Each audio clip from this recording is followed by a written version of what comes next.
ಮಹಾರಾಷ್ಟ್ರ ಹಾಗೂ ಜಿಲ್ಲಾದ್ಯಂತ ಮಳೆಯಾಗ್ತಾ ಇರುವ ಹಿನ್ನೆಲೆಯಲ್ಲಿ ಬೆಳಗಾವಿ ಜಿಲ್ಲಾಧಿಕಾರಿ ಮೊಹಮ್ಮದ್ ರೋಷನ್ ಘಟಪ್ರಭಾ, ಕೃಷ್ಣಾ ಹಾಗೂ ಹಿರಣ್ಯಕೇಶಿ ನದಿ ಪಾತ್ರದ ವಿವಿಧ ಪ್ರದೇಶಗಳನ್ನ ಪರಿಶೀಲಿಸಿದರು. ಸದ್ಯ ಸುತಗಟ್ಟಿ ಬಳಿ ಘಟಪ್ರಭಾ ನದಿಯ ಸೇತುವೆ ಬಳಿ ನದಿಯ ಒಳಹರಿವು ಪ್ರಮಾಣ ಹಾಗೂ ಪ್ರಸ್ತುತ ನೀರಿನ ಪ್ರಮಾಣದ ಬಗ್ಗೆ ಅಧಿಕಾರಿಗಳಿಂದ ಮಾಹಿತಿಯನ್ನ ಪಡೆದುಕೊಂಡರು. ಇದಾದ ನಂತರ ಸಂಕೇಶ್ವರ ಪಟ್ಟಣಕ್ಕೆ ತೆರಳಿ ಸಂಭವನೀಯ ಪ್ರವಾಹದಿಂದ ಬಾಧಿತಗೊಳ್ಳಬಹುದಾದ ಪ್ರದೇಶಗಳನ್ನು ವೀಕ್ಷಿಸಿದರು. ಕಳೆದ ಬಾರಿ ಪ್ರವಾಹ ಬಂದಾಗ ಉಂಟಾಗಿರುವ ಸಮಸ್ಯೆಗಳ ಬಗ್ಗೆ ಚರ್ಚಿಸಿದ ಅವರು ಸಂಭವನೀಯ ಪ್ರವಾಹ ನಿರ್ವಹಣೆಗೆ ಎಲ್ಲಾ ಮುಂಜಾಗ್ರತಾ ಕ್ರಮಗಳನ್ನು ತೆಗೆದುಕೊಳ್ಳುವಂತೆ ತಹಸೀಲ್ದಾರರು ಹಾಗೂ ಸಂಬಂಧಿಸಿದ ಇಲಾಖೆಯ ಅಧಿಕಾರಿಗಳಿಗೆ ಡಿಸಿ ನಿರ್ದೇಶನವನ್ನು ನೀಡಿದರು.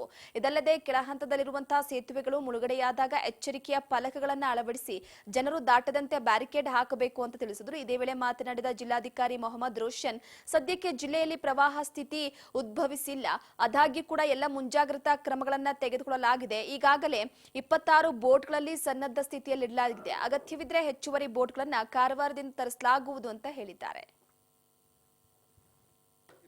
ಅಲ್ಲಿ ದೋಣಿಗಳ ವ್ಯವಸ್ಥೆನೂ ಮಾಡಿಕೊಳ್ಳಿಕ್ಕೆ ನಾನು ಎಲ್ಲ ಅಧಿಕಾರಿಗಳಿಗೆ ಹೇಳಿದ್ದೀನಿ. ಎಸಿ ಮತ್ತು ತಹಶೀಲ್ದಾರ್ಗಳಿಗೆ ಅವರು ಎಲ್ಲ ವ್ಯವಸ್ಥೆ ಮಾಡಿಕೊಂಡಿದ್ದಾರೆ. ಉದಾಹರಣೆಗೆ ಚಿಕ್ಕೋಡಿ ಉಪವಿಭಾಗದಲ್ಲಿ ಎಲ್ಲ ಸೇರಿ 24 ದೋಣಿಗಳನ್ನು ವಿವಿಧ ಜಾಗಗಳಲ್ಲಿ ನಾವು ಆಲ್ರೆಡಿ ಇಟ್ಕೊಂಡಿದ್ದೀವಿ. ಆ್ಯಂಡ್ ಒಂದು 6-7 ದೋಣಿಗಳು ಖಾಸಗಿ ದೋಣಿಗಳು ರಿಪೇರಿಗೆ ಇದ್ದು ಅದನ್ನು ರಿಪೇರಿ ಮಾಡಿಸಿದ್ದೀವಿ.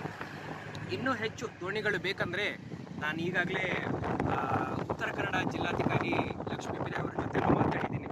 ಅಲ್ಲಿಂದ ನಾವು ಬಾಡಿಗೆ ಮೇಲೆ ದೋಣಿಗಳನ್ನು ತಗೊಳ್ಳಿಕ್ಕೂ ನಾವು ಆಲ್ರೆಡಿ ಎಲ್ಲ ಕ್ರಮಗಳನ್ನು ವಹಿಸಿದ್ದೀವಿ.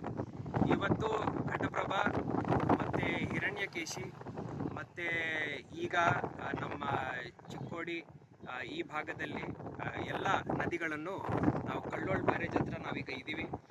ಎಲ್ಲ ನದಿಗಳನ್ನ ವೀಕ್ಷಣೆ ಮಾಡಿ ಮೈನರ್ ಇರಿಗೇಷನ್, ಮೇಜರ್ ಇರಿಗೇಷನ್ ಹಾಗೂ ರೆವೆನ್ಯೂ ಡಿಪಾರ್ಟ್ಮೆಂಟ್ ಅಧಿಕಾರಿಗಳ ಜೊತೆ ಚರ್ಚೆ ಮಾಡಿ ಎಲ್ಲ ಜನಪ್ರತಿನಿಧಿಗಳ ಜೊತೆ ಚರ್ಚೆ ಮಾಡಿ ನಾವು ಈಗ ವ್ಯವಸ್ಥೆ ಮಾಡಿಕೊಳ್ತಾ ಇದ್ದೀವಿ. ಈಗ ಸದ್ಯಕ್ಕೆ ಬೆಳಗಾವಿ ಜಿಲ್ಲೆಯಲ್ಲಿ ಯಾವುದೇ ತೊಂದರೆ ಇಲ್ಲ.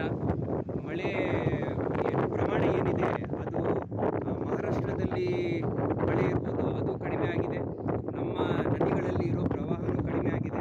ಮುಂದಿನ 4 ದಿವಸದ ಫೋರ್ಕಾಸ್ಟ್ ಏನಿದೆ ಅದರಲ್ಲಿನೂ ಯಾವುದೇ ತೊಂದರೆ ಇಲ್ಲ. ಮಹಾರಾಷ್ಟ್ರದಲ್ಲಿ 1-2 ಕಡೆ ಆರೆಂಜ್ ಅಲರ್ಟ್ ಇದೆ, ಬಟ್ ಅದರಿಂದ ನಮಗೆ ಯಾವುದೇ ತೊಂದರೆ ಆಗಲ್ಲ ಅಂತ ಹೇಳಲಿಕ್ಕೆ ಬಯಸುತ್ತೆ. ಸರ್, NDRF ಎಷ್ಟು ಜಾಸ್ತಿ ಇರ್ಬೋದು ಅದು